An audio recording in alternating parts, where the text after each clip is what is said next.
Shalom Bapak Ibu Saudara sekalian, anugerah yang besar hari ini kalau kita semua masih bisa beribadah. Walaupun tempat kita berbeda, biasanya kita ada di gereja, namun sudah berapa bulan ini kita ibadah online. Semangat kita tetap sama untuk memuji dan meninggikan nama Tuhan Yesus. Saya bersyukur hari ini bisa berhadapan di Bapak Ibu Saudara sekalian. Sebentar nanti kita akan menaikkan puji-pujian. Kita akan memuji dan menyembah Tuhan. Mari yang di rumah bisa dilakukan sama seperti kita yang ada di tempat ini. Kita akan meloncat dan kita akan memuji nama Tuhan Yesus. Oleh karena itu, sebelum ibadah kita mulai, kita akan terlebih dahulu kita akan berdoa. Mari kita satukan di dalam doa. Kami bersyukur ya Bapa, kalau hari ini kami kalau ada itu semua karena kemurahan-Mu. Dan kalau kami ada itu semua karena anugerah-Mu ya Bapa. Hari ini kami sungguh bersyukur. Biarlah melalui ibadah online ini, kami bersyukur Bapa, kami boleh memuji dan menyembah-Mu. Dan biarlah hari-hari ini Tuhan, kami semakin melekat dengan Engkau. Sebab Kau Allah satu-satunya sumber keselamatan bagi kami Tuhan. Terima kasih ya Bapa. Hanya di dalam nama Tuhan Yesus kami akan mempersembahkan pujian kami. Semuanya untuk hormat kemuliaan-Mu. Terima kasih Tuhan. Di dalam nama Tuhan Yesus kami sudah berdoa dan mengucap syukur. Haleluya. Amin. Puji Tuhan Bapak Ibu Saudara sekalian. Mari yang ada di rumah, kita juga memuji Tuhan. Boleh melompat, boleh menari. Mari kita bersama-sama kita memuji nama Tuhan Yesus. Haleluya. Tuhan Raja Maha Besar, mari datang menyembah-Nya. Tuhan Raja Maha Besar,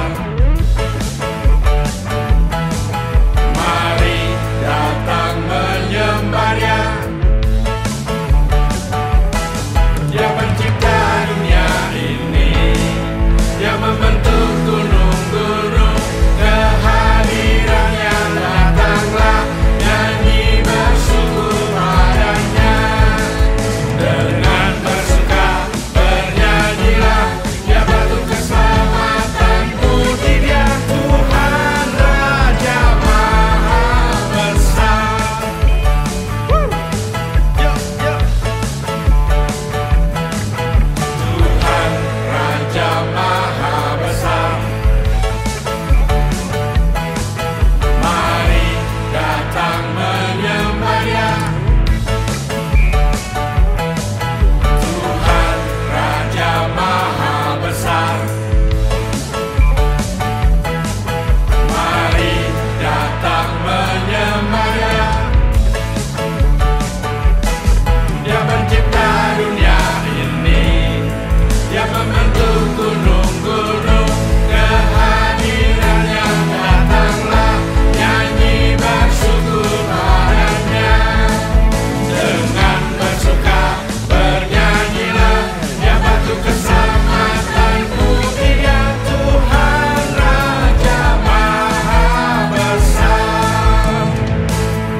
Keselamatan puji Dia Tuhan Raja Maha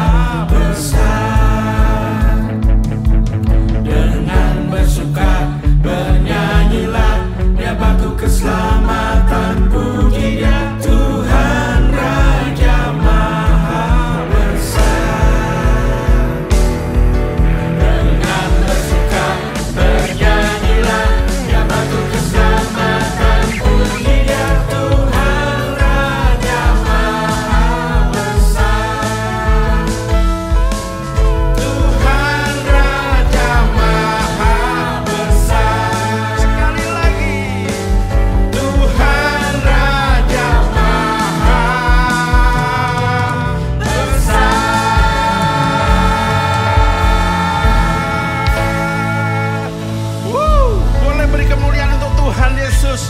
Puji Tuhan, haleluya, haleluya.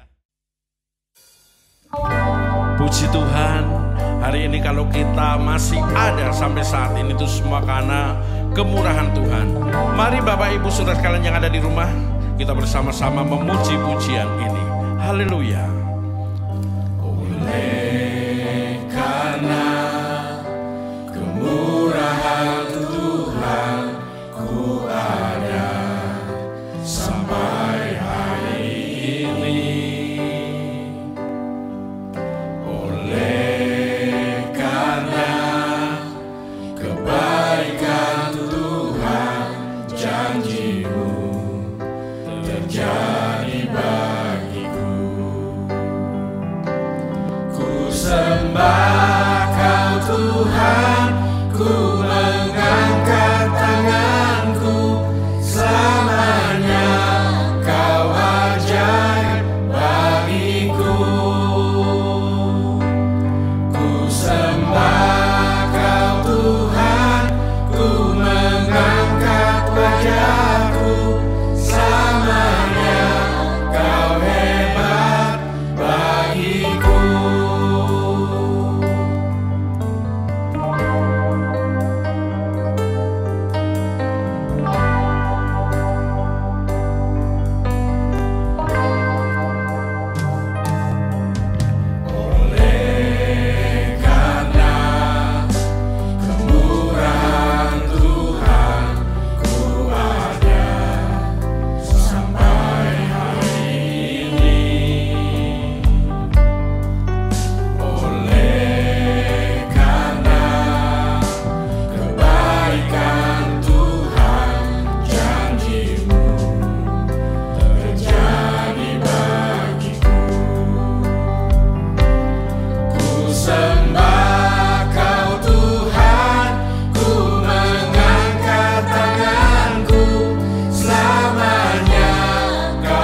kasih ya Bapa.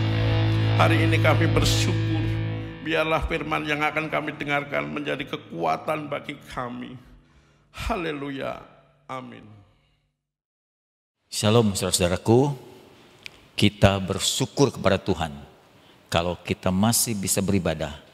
Bisa beribadah adalah tanda kita masih diberikan hidup dan kesempatan. Mari kita pakai beribadah ini sebaik mungkin walaupun secara online. Sesuai dengan firman Tuhan yang disampaikan minggu yang lalu. Yang kedua, kita berharap PSBB ini secepatnya akan berakhir dan tidak disambung lagi. Itu bagian yang ketiga. Kita berharap tanggal 11 selesai PSBB, lalu ekonomi kota dan bangsa kembali pulih. Saudaraku, mari kita berdoa sebelum kita mendengar firman Tuhan lebih dahulu. Bapa Surgawi, kami membuka hati untuk firman Tuhan kembali. Kami tak jemu-jemu merindukan Engkau berbicara melalui kebenaran firman.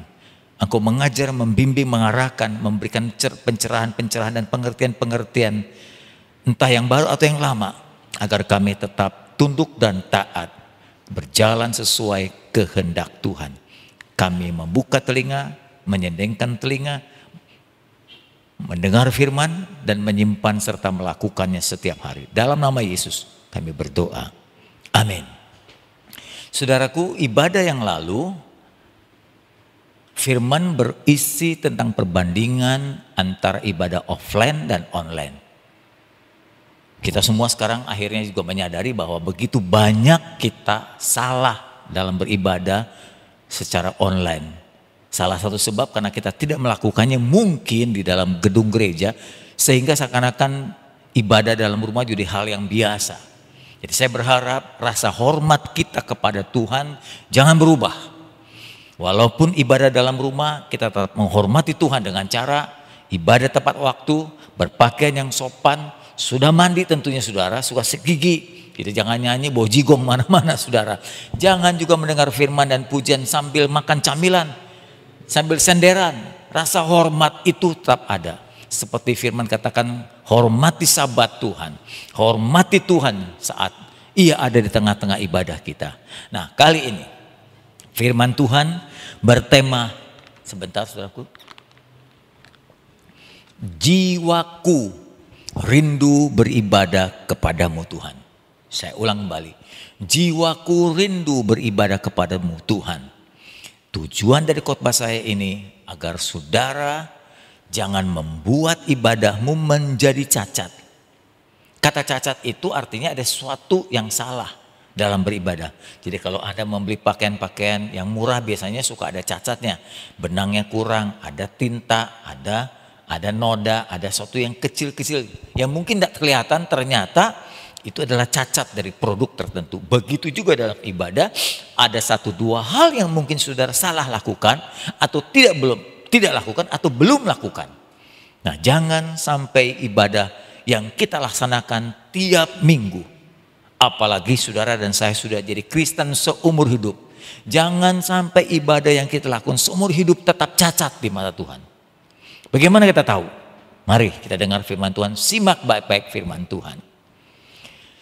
Saudaraku, beribadah itu adalah secara gamblangnya yaitu perjumpaan kita dengan Tuhan. Dan di dalam ibadah itu kita memuji Tuhan, menyembah Tuhan, dan kita membawa persembahan ya kepada Tuhan, dari umat Tuhan kepada Tuhan sebagai rasa syukur dari pengorbanan Tuhan. Jadi kita tidak membawa lagi domba sembelihan, tidak membawa lagi kambing jantan untuk disembelih, karena Yesus sebagai domba Allah yang sempurna yang sudah disembelih untuk menebus dosa kita. Atas penebusan dosa itu kita membawa persembahan. Ibadah itu semua dimulai oleh Tuhan. Tuhanlah yang menciptakan alam semesta, Tuhan menciptakan manusia laki-laki dan perempuan. Lalu Tuhan ingin khususnya ciptaannya, manusia itu yang diciptakan segambar serupa, itu bergaul dengan Tuhan. Itu adalah salah satu ibadah.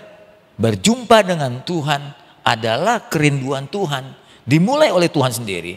Di dalam Kejadian pasal 3 ayat 8, 9, walaupun ayat ini menuliskan bagaimana Adam setelah jatuh dalam dosa, tapi kebiasaan-kebiasaan Tuhan untuk menjumpai Adam Hawa itu dilakukan sebelum Adam Hawa berbuat dosa. Dituliskan dalam Kejadian 3 ayat 8, ketika Adam Hawa mendengar bunyi langkah Tuhan Allah yang berjalan-jalan dalam taman itu pada waktu hari sejuk. Nah, hari sejuk itu bisa pagi, bisa sore nih. Ya, bersembunyilah manusia Adam dan istrinya itu terhadap Tuhan di antara pepohonan dalam taman itu. Tetapi Allah tetap memanggil manusia itu Adam dan berfirman dan berkata kepadanya, di mana engkau?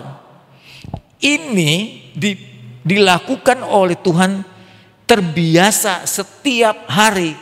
Jadi Allah yang ambil inisiatif menemui Tuhan di Taman Eden. Karena manusia susah kan menemui Tuhan. Allah kan bentuknya roh dan sempurna. Susah, bahkan tidak bisa ditemukan oleh manusia. Allah yang menemukan manusia. Allah datang pada hari sejuk ke Taman Eden, tempat di mana Allah meletakkan Adam Hawa. Nah, kebiasaan itu dilakukan oleh Adam Hawa. Nah, bagi saya itu adalah ibadahnya manusia pertama, berjumpa dengan Tuhan, bergaul, berkomunikasi dengan penciptanya. Tapi sayang sekali karena dosa yang membuat ibadah itu jadi rusak, jadi hancur. Ya, Allah menciptakan manusia dan Allah ingin ciptaannya itu bergaul dengan dia. Itu namanya ibadah menurut saya. Ibadah pada saat Adam Hawa belum berbuat dosa tentunya tidak membutuhkan korban penebusan. Ya, tidak perlu ada korban bakaran, tidak perlu ada korban domba jantan, karena belum ada dosa, belum dibutuhkan penebusan dosa. Tetapi setelah manusia jatuh dalam dosa, nah mulailah Allah mengambil inisiatif untuk mengorbankan kambing jantan itu sebagai lambang penebusan kesalahan manusia. Kemudian ibadah itu diajarkan oleh Adam kepada anaknya bernama Habel. Habel datang kepada Allah membawa domba jantan yang terbaik, yang tambun. Dituliskan dalam Kejadian 4 ayat 4. Saya ulang kembali khotbah yang lalu supaya kita punya intisarinya. Habel juga mempersembahkan korban persembahan dari anak sulung kambing dombanya, yakni lemak-lemaknya. Maka Tuhan mengindahkan Habel dan korban persembahannya itu. Lalu dilanjutkan turunannya kepada Nuh. Nuh pun melakukan hal yang sama, melakukan ibadah dalam Kejadian pasal 8:20. Lalu Nuh mendirikan mezbah bagi Tuhan. Nah, itu tempatnya ibadah, belum ada gedung gereja. Ya, dilakukan oleh Nuh di tempat terbuka. Dia membuka mezbah dengan menyusun batu. Dari segala binatang yang tidak haram dipersembahkan oleh Nuh, segala burung yang tidak haram diambilnya beberapa ekor, lalu dipersembahkan sebagai korban bakaran di atas mezbah itu. Selanjutnya oleh Abraham, setelah Nuh, keturunan dari Nuh, Abraham melakukan hal yang sama dalam Kejadian pasal 22 ayat 11 sampai 18. Dan ini persembahan yang sangat luar biasa. Saya bacakan saja. Tapi berserulah malaikat Tuhan dari langit kepada Abraham. Abraham, sautnya, ya Tuhan. Lalu berfirmanlah malaikat Tuhan itu, berkata, jangan bunuh anak itu, jangan korbankan anak itu, jangan kau apa-apakan anak itu. Sebab telah ku ketahui, kata Tuhan, bahwa engkau takut akan Tuhan, engkau taat akan perintahnya, engkau tidak segan-segan menyerahkan anakmu yang tunggal kepadaku. Lalu Abraham menoleh dan melihat seekor domba jantan di belakangnya yang tanduknya tersangkut dalam belukar. Abraham mengambil domba itu lalu mengorbankan sebagai korban bakaran sebagai ganti anaknya. Dan Abraham menamai tempat itu Tuhan yang menyediakan, Yehovah Jireh, Tuhan menyediakan. Sebab itu sampai sekarang orang menamakan tempat itu di atas gunung inilah Tuhan telah menyediakannya. Saudaraku, tahukah saudara bahwa apa yang dikerjakan oleh Abraham ini adalah gambaran bahwa domba Allah yang bernama Yesus dipersembahkan. Lalu saya lanjutkan. Untuk kedua kali malaikat itu berseru lagi dari langit kepada Abraham. Katanya, aku bersumpah demi diriku sendiri.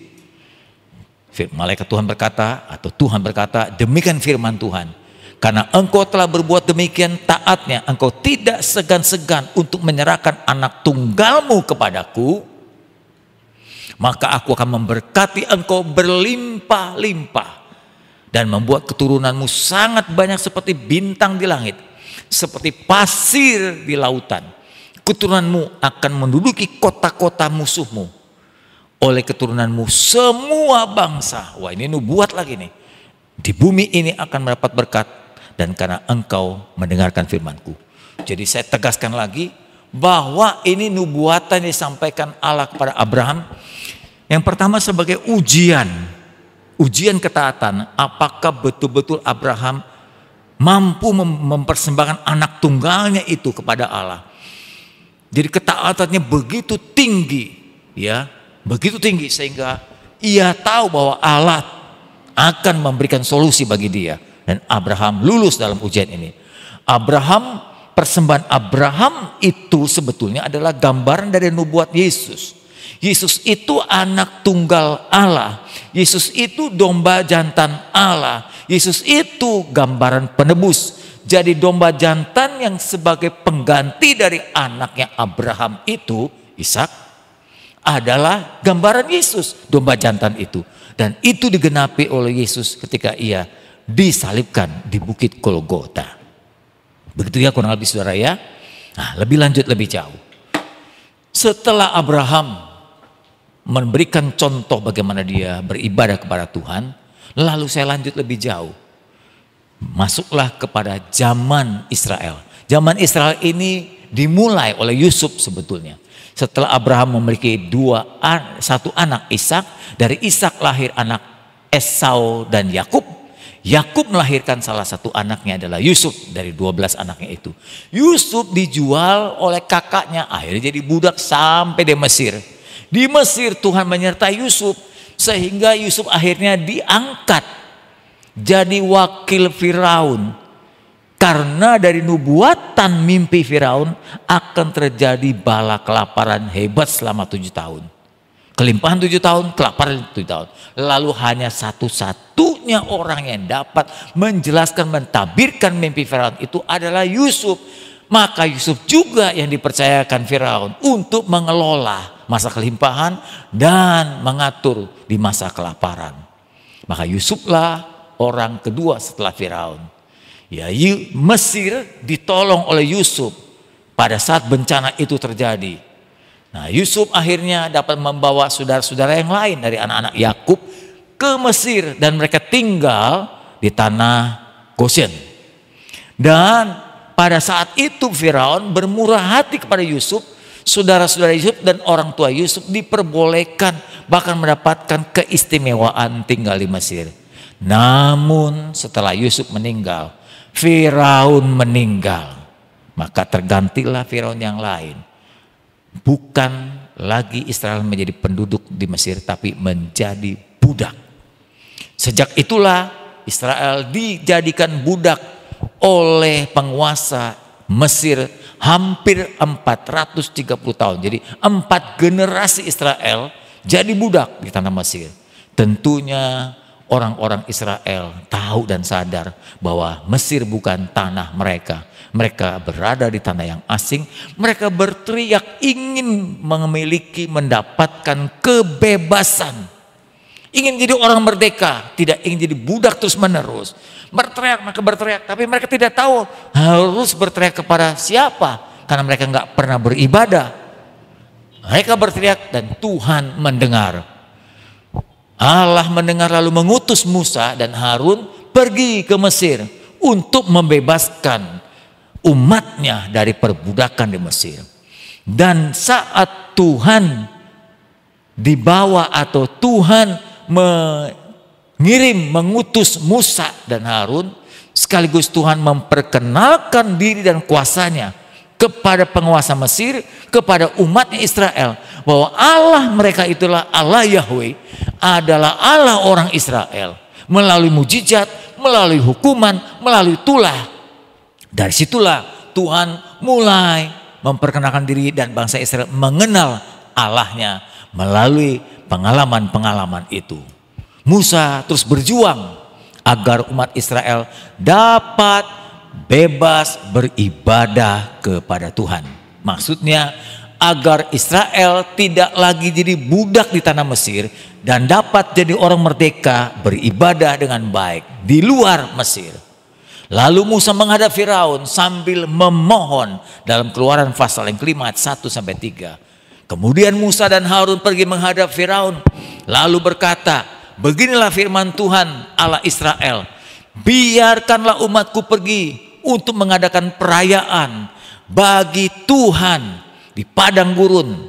Tetapi Firaun menjawab, siapakah Tuhan itu yang harus kudengarkan firman-Nya untuk membiarkan bangsa Israel pergi? Aku tidak kenal Tuhan dan tidak juga aku akan membiarkan orang Israel pergi. Lihat ya saudara, rupanya Firaun sudah punya niat untuk menahan dan tidak membebaskan bangsa Israel.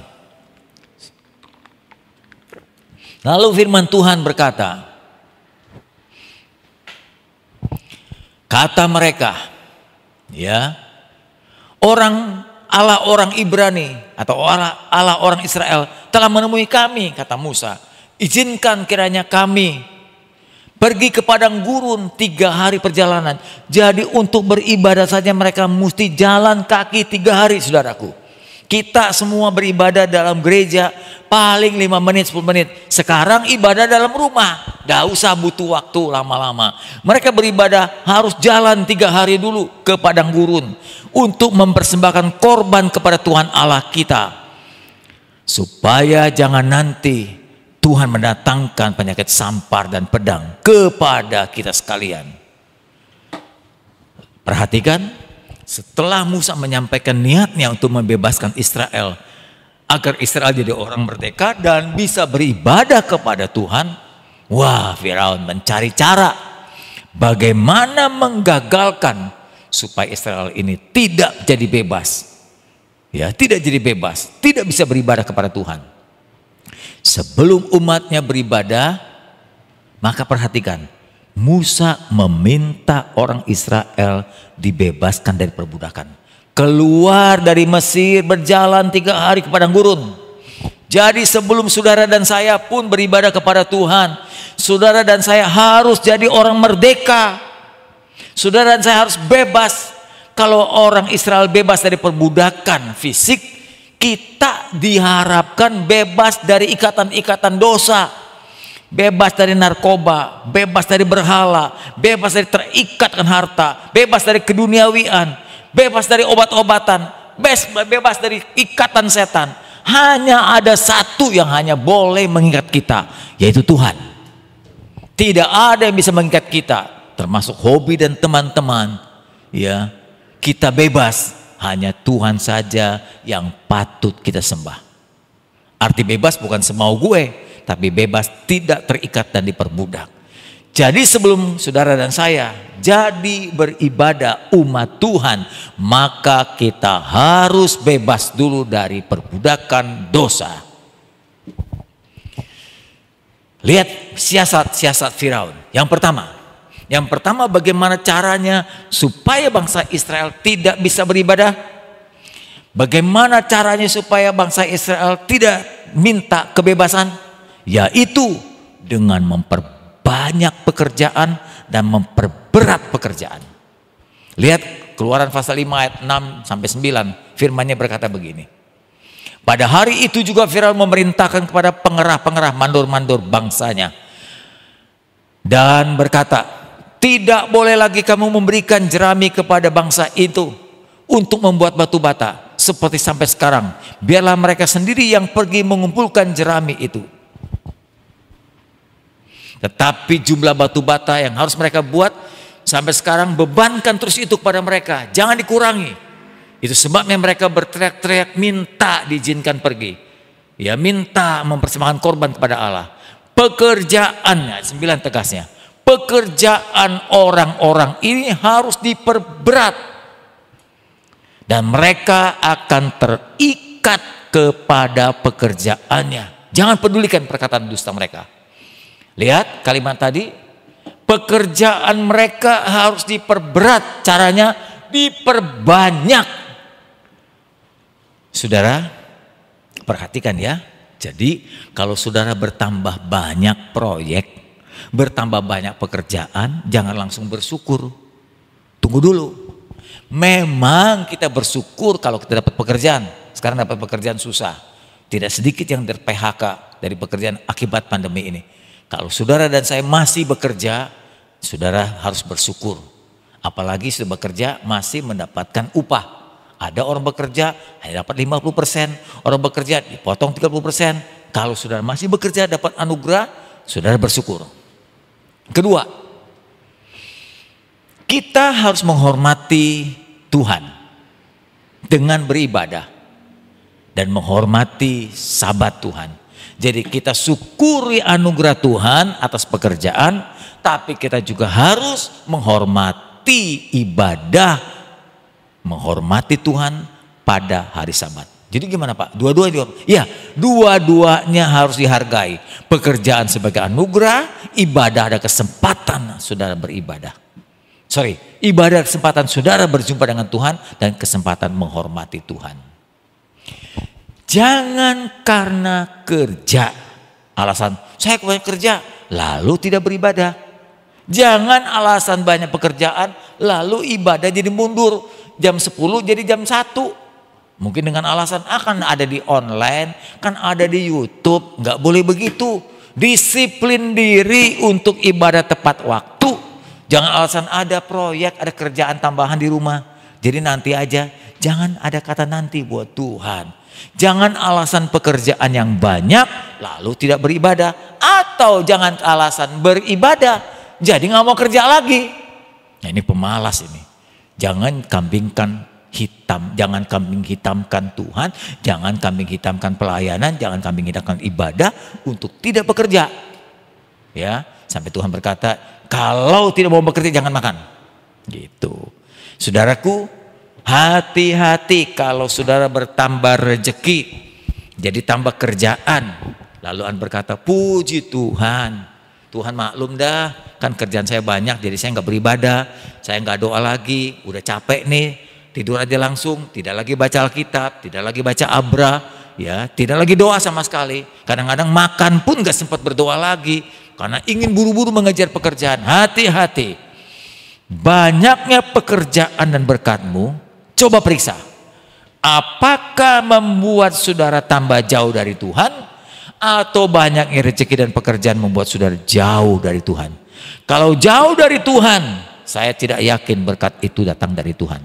Sebab Tuhan tidak menginginkan berkatnya membuat saudara jauh dari Tuhan. Tuhan ingin makin diberkati kita makin dekat dengan Dia. Makin diberkati, kita makin cinta Tuhan. Makin diberkati, makin suka kita berkorban. Berubah sifat kita. Hati-hati ya.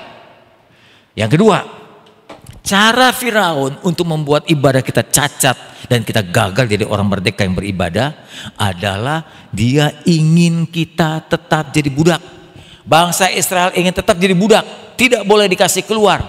Begitupun tertulis di dalam kitab Keluaran. Firaun mengatakan dalam pasal 8 ayat 25, 26 dalam kitab Keluaran. Lalu Firaun memanggil Musa dan Harun setelah dapat tulah dan berkata, pergilah. Kamu minta beribadah, merayakan korban. Pergilah, persembahkanlah korban kepada Allahmu. Tapi di negeri ini tidak boleh keluar dari negeri ini. Tetapi Musa berkata, tidak mungkin kami berbuat demikian atau kami beribadah di sini di Mesir. Sebab korban yang kami persembahkan nanti kepada Tuhan adalah jadi kekejian bagi orang Mesir. Apabila kami mempersembahkan korban menjadi kekejian bagi orang Mesir di depan mata mereka, tidakkah mereka nanti akan melempari kami dengan batu? Anda ngerti maksudnya Bapak Ibu? Begini maksudnya. Orang Israel disuruh mempersembahkan gambaran dari korban Yesus, yaitu domba jantan. Sedangkan domba, kambing, lembu itu jadi dewa-dewanya orang Mesir. Jadi bayangkan kalau dewanya orang Mesir dipotong di depan rumah, di depan mata orang Mesir. Ya orang Mesir akan marah. Bisa dibunuh semua itu orang Israel. Alasan itulah Musa berkata, kami nggak bisa beribadah di sini. Ini bukan tanah air kami. Ini bukan tempat kami beribadah. Apalagi Musa tahu kalau Firaun hanya mengizinkan ibadah di negeri ini, artinya bangsa Israel tidak bisa jadi orang merdeka, tetap jadi budak. Begitu juga maunya setan terhadap saudara. Saudara diharap jangan serius beribadah, jangan serius bertobat, jangan serius sungguh-sungguh ikut Tuhan. Makanya kalau ibadah ya sesempatnya aja. Gak bisa jam 10, gak apa-apa jam 12, gak usah serius-serius gitu ya. Sambil makan camilan juga boleh ya. Sambil ngobrol, chatting-chatting pakai HP juga boleh gitu kalau ibadah. Nah itu yang membuat ibadahmu jadi cacat.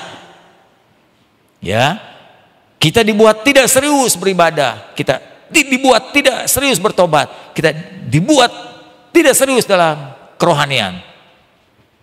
Saudaraku, bangsa Israel harusnya pergi meninggalkan tanah Mesir. Lalu baru bisa beribadah di sana. Firaun hanya membolehkan ibadah tapi tidak boleh terlalu jauh. Saudaraku, kalau saudara tidak serius beribadah kepada Tuhan, jangan jauh-jauh jadi orang Kristen. Nih, sekarang kan kamu dulu berdosa di sini, ya. Lalu bertobatnya jangan jauh-jauh. Lalu ada orang berkata gini, kalau Minggu kita ke gereja, Senin bolehlah ke nightclub, Minggu ke gereja, nanti Selasa pergi lagi ke tempat lain. Boleh buat dosa, asal hari Minggu jangan. Jadi ngentit uang persembahan jangan, itu Minggu. Kalau lain hari boleh. Nah itu yang namanya tidak serius, tidak sungguh-sungguh. Ibadahnya tidak terlalu jauh. Menurut saya mestinya kita tinggalkan cara yang lama. Perbudakan dosa yang lama ditinggalkan. Jangan lagi ikut. Berubah jadi orang merdeka. Berubah jadi orang baru. Keluaran 8 ayat 27-28 mengatakan, kami harus pergi ke padang gurun 3 hari perjalanan, kata Musa, untuk mempersembahkan korban kepada Tuhan Allah kami seperti yang difirmankan kepada kami. Lalu kata Firaun, baik, aku akan membiarkan kamu pergi untuk mempersembahkan korban kepada Tuhan Allahmu di padang gurun ini. Hanya, nah tuh gitu tuh kalau Firaun, janganlah kamu pergi terlalu jauh. Jadi kalau jadi Kristen jangan terlalu serius, ya. Kita kan masih muda, nanti kalau udah tua baru serius, udah di ujung maut baru serius, udah di ruang ICU udah serius. Kadang-kadang saya beritahu saudara, udah di ICU sudah nggak sempat untuk serius, karena saudara sudah nggak sadar di situ. Kesadaranmu hilang. Dulu ada kesempatan, mestinya saudara serius ikut Tuhan. Saudara meninggalkan gaya hidup yang lama. Firaun mau ibadah kita cacat, yaitu dengan cara dia ajak kita jangan serius. Kalau serius temannya sedikit, hanya teman orang Kristen doang, nggak ada orang dunia. Kalau kita nggak serius, abu-abu, hitam enggak, putih enggak, abu-abu, temannya banyak. Di gereja teman, di luar gereja juga teman. Kan kita bisa menyesuaikan diri. Itu bahaya. Kalimat itu membahayakan ibadahmu. Ibadahmu menjadikan cacat. Lalu yang berikutnya, yang keempat, siasat dari Firaun agar ibadah kita cacat, yaitu dia hanya membolehkan ibadah hanya laki-laki atau hanya perempuan atau hanya anak-anaknya saja. Begitu.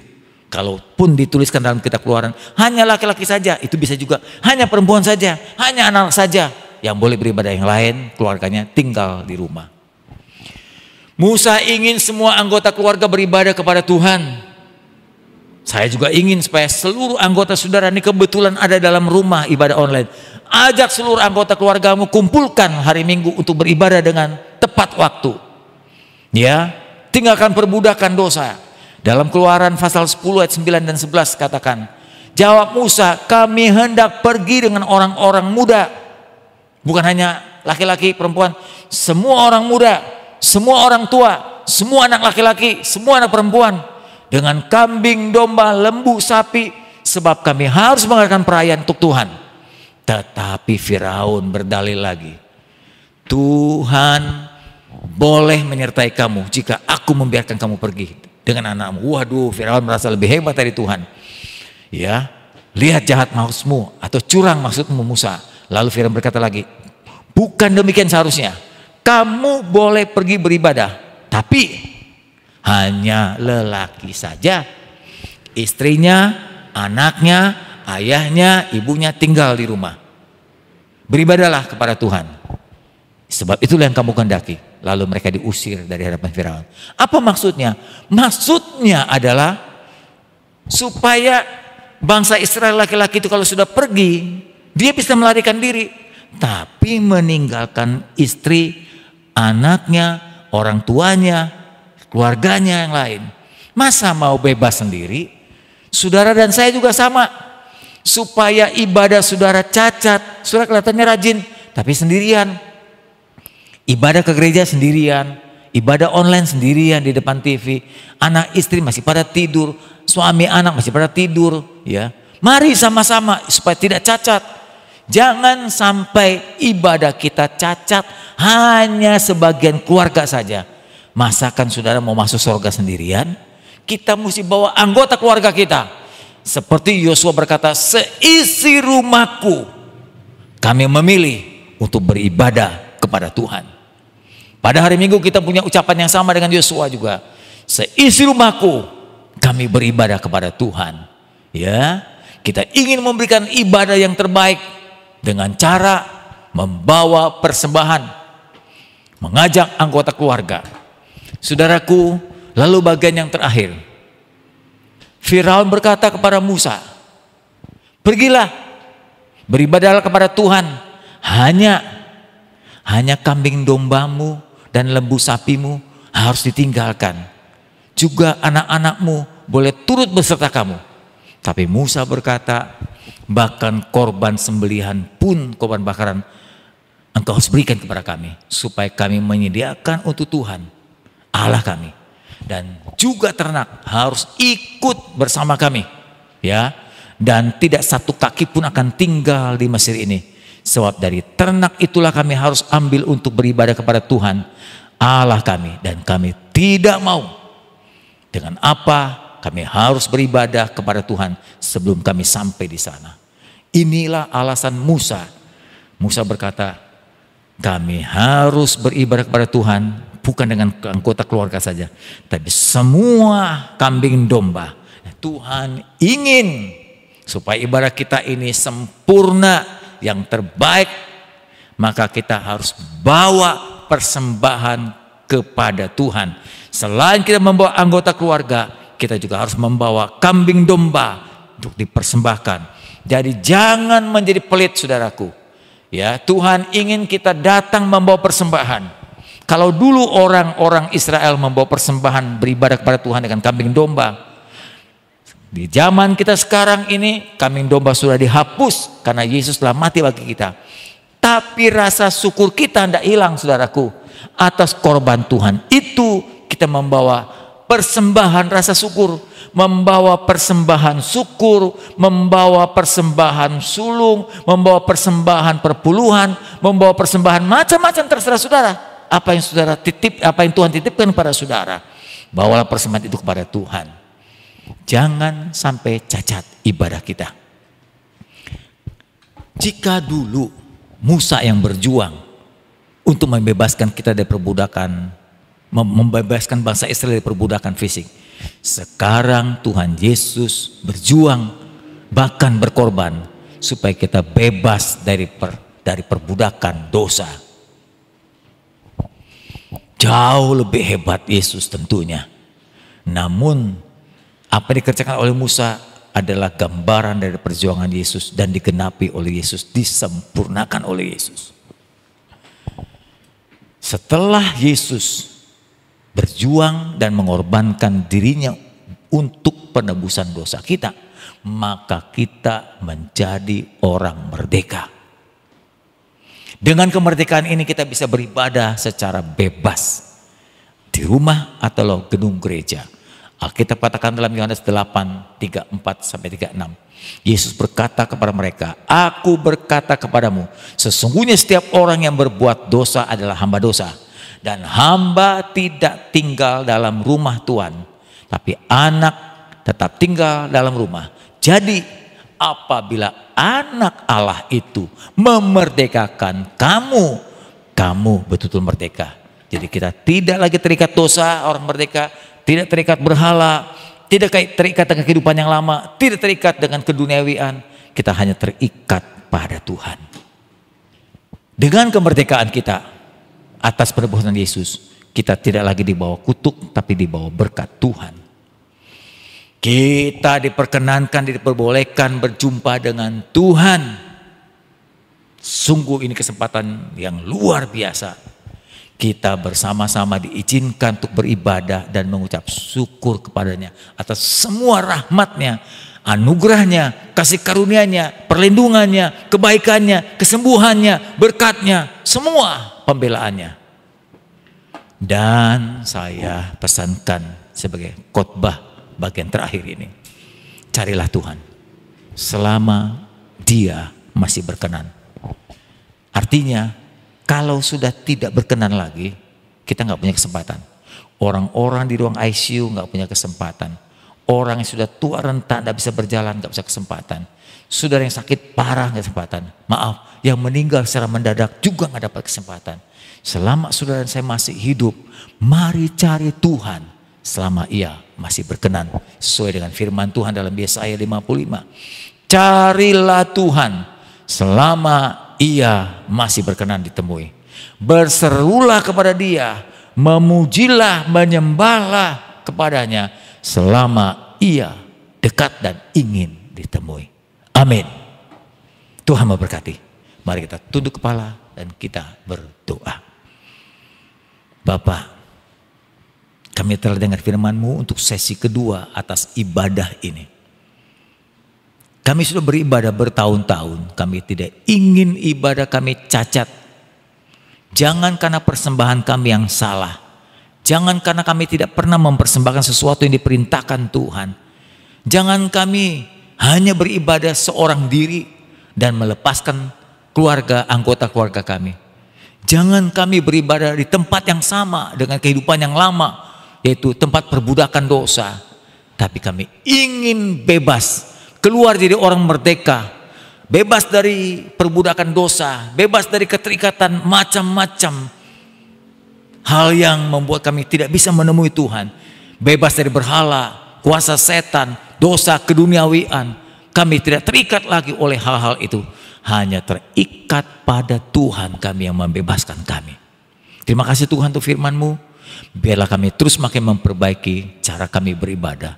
Dalam nama Yesus kami sudah berdoa. Amin. Saudara-saudara, setiap orang yang mengasihi Tuhan punya kerinduan sama seperti Raja Daud. Dia yang berkata, jauh lebih baik ada satu di pelataran Tuhan daripada 1000 hari berada di tempat lain. Satu hari di pelataran untuk memuji dan menyembahnya.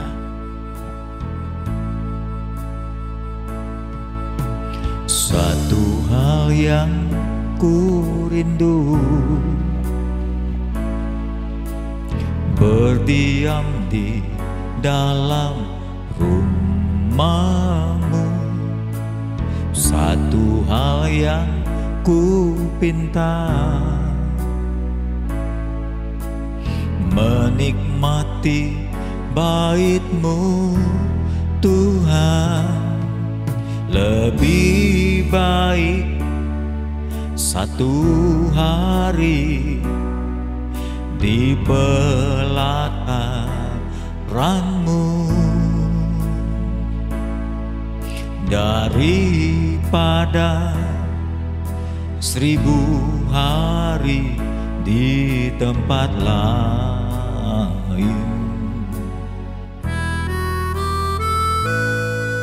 Memuji-Mu, menyembah-Mu, Kau Allah yang hidup, dan menikmati semua kemurahan-Mu.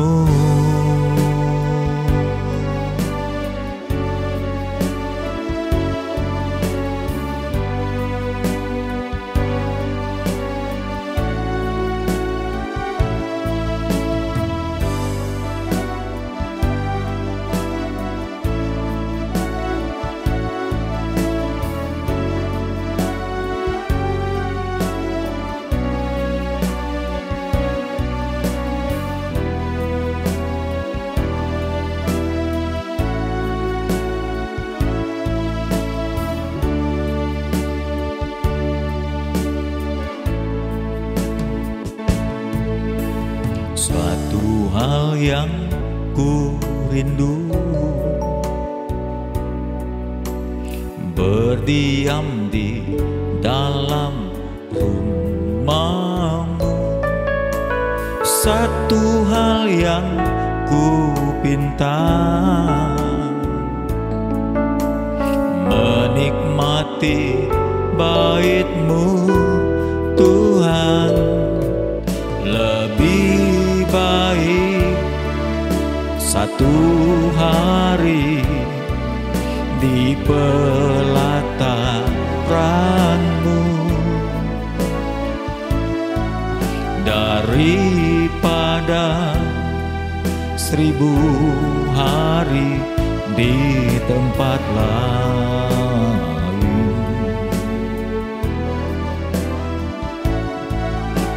Memuji-Mu, menyembah-Mu, Kau Allah yang hidup, dan menikmati semua kemurahan-Mu.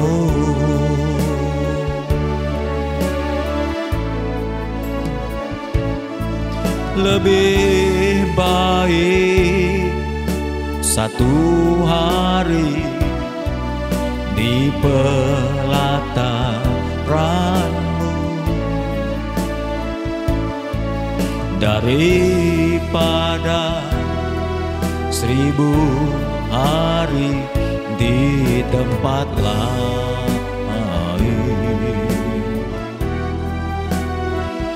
Aku memuji-Mu, aku menyembah-Mu, Kau Allah yang hidup, dan menikmati semua kemurahan-Mu.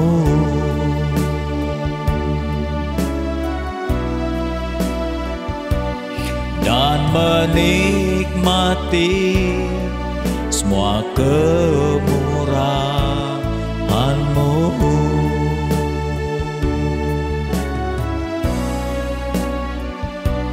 Dan menikmati semua kemurahan-Mu.